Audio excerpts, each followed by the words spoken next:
गांव के दबंग नहीं करने दे रहे प्रधान को विकास कार्य। समाधान दिवस में अधिकारियों से लगाई मदद की गुहार। मुरादाबाद जनपद के विकास खंड ठाकुर द्वारा की ग्राम पंचायत पसियापुरा पदार्थ में ग्राम प्रधान को गांव के ही कुछ दबंग व्यक्ति नहीं करने दे रहे विकास कार्य।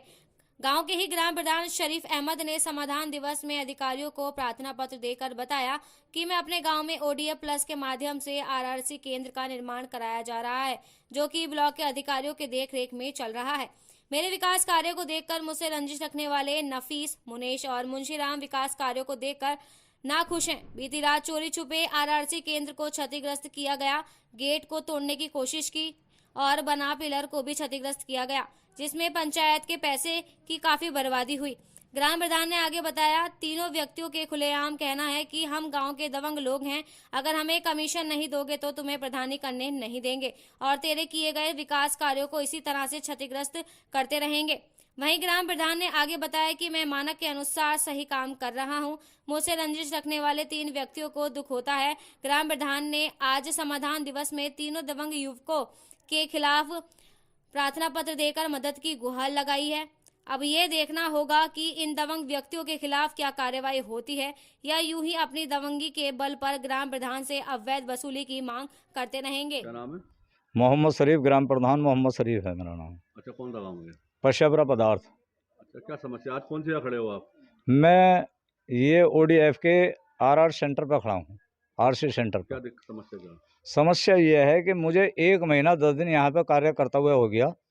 मैंने अपना कार्य सब सफल कर दिया, बढ़िया करके बना दिया। कल कुछ लोग आए यहाँ पे और उन्होंने आगे यहाँ तोड़फोड़ करनी शुरू कर दी। वो मेरे काम को गलत बताने लगे। मैंने उनसे पूछा कि भाई क्या दिक्कत है, कि हमसे पूछ के कराते हैं ना ये काम।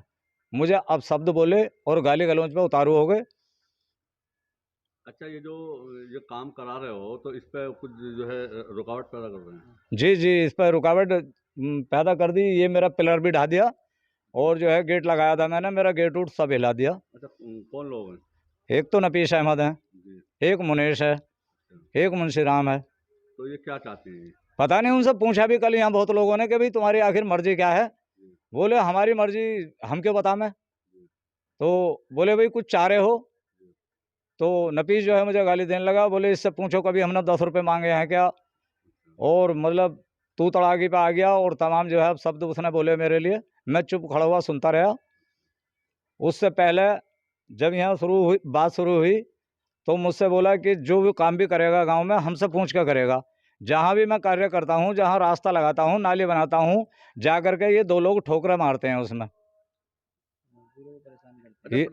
मजदूरों को परेशान करते हैं। अच्छा, इसकी शिकायत आपने की कहीं? नहीं, अभी मैंने शिकायत यूँ नहीं की कि मेरे गांव के लोगों ने ये सुझाव दिया कि भाई हम वार्तालाप कर लें ताकि कोई दिक्कत ना आवे।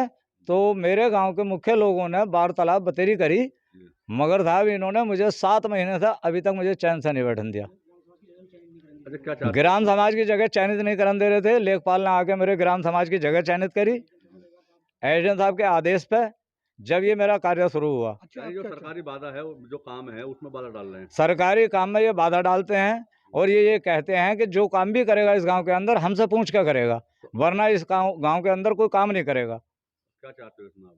एक दिन मैं ये चाहता हूं साहब कि ये सच्चाई होनी चाहिए और इन पर ये अगर मैं गलत हूं तो मुझ पर कार्रवाई हो और ये गलत हो तो इन पर कार्रवाई होनी चाहिए। सरकारी काम में बाधा डाल रहे हैं। सरकारी काम में जो बाधा डाल रहे हैं इसके बारे में आपने किसी अधिकारी को? नहीं, अभी कोई अवगत नहीं कराया। मेरे ब्लॉक अधिकारियों को सबको मालूम है। उन्होंने भी आके यहाँ खुली मीटिंग लेकर के बहुत समझाया। ये लोग मानने के लिए तैयार नहीं है। मेरे बीडीओ साहब भी आए, मेरे एडीओ योगेंद्र सिंह भी आए, मेरा सचिव भी आया और अन्य लोग भी आए। सबने समझाने की कोशिश करी। क्या कार्रवाई चाह रहे हैं आप? क्या मैं ये चाह रहा हूँ कि मैं जो भी अपने कार्यकाल में विकास करूँ इस गांव के अंदर, जो भी काम करूँ उसमें ये बाधा ना डालें।